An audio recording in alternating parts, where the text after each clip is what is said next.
गोव्यातील एका क्लबमध्ये सिलेंडरचा भीषण स्फोट झालाय।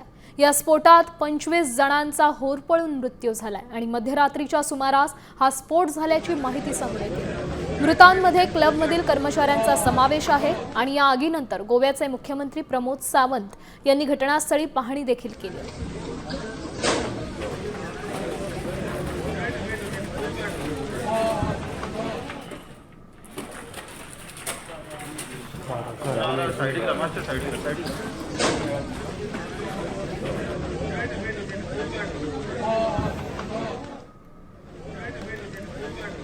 उत्तर गोव्यातील आरपोरामधील क्लबमध्ये आग लागली।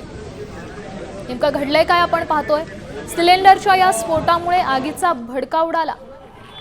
आगीत होरपळून तब्बल 25 जणांचा मृत्यू झाला। मृतांमध्ये 3 महिलांसह 4 पर्यटकांचाही समावेश आहे।